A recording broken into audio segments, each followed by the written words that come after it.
জাতীয় ঐক্যমত্য কমিশনের ১৬৬টি প্রশ্নমালার মধ্যে ১২০টিতেই একমত হয়েছে এলডিপি।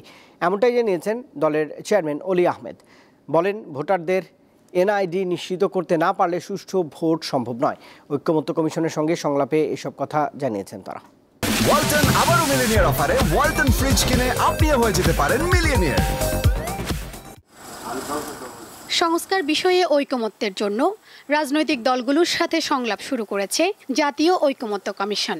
প্রথম দল হিসেবে বৃহস্পতিবার লিবারেল ডেমোক্রেটিক পার্টি এলডিপির সাথে আলোচনায় বসে কমিশন। এলডিপি চেয়ারম্যান অলি আহমেদের নেতৃত্বে ৮ সদস্যের প্রতিনিধি দল এতে অংশ নেয়।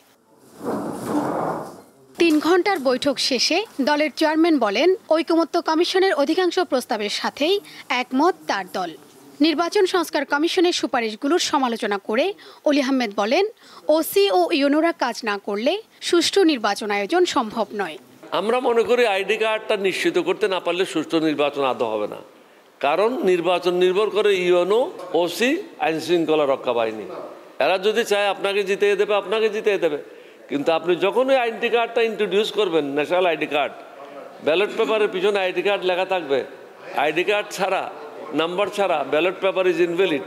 ভোগান্তি কমিয়ে জনগণের দোরগোড়ায় সেবা পৌঁছে দিতে সারা দেশে ওয়ান স্টপ সার্ভিস চালুর প্রস্তাবনা তুলে ধরে এলডিপি। আমার একটা ভোটার কার্ড দরকার, আইডি কার্ড দরকার, আমাকে 3 জায়গায় ঘুরতে হবে। কেন আমি ঘুরবো? ওয়ান স্টপ সার্ভিস আসতে হবে। জনগণের সেবার মান আমাদেরকে উন্নত করতে হবে।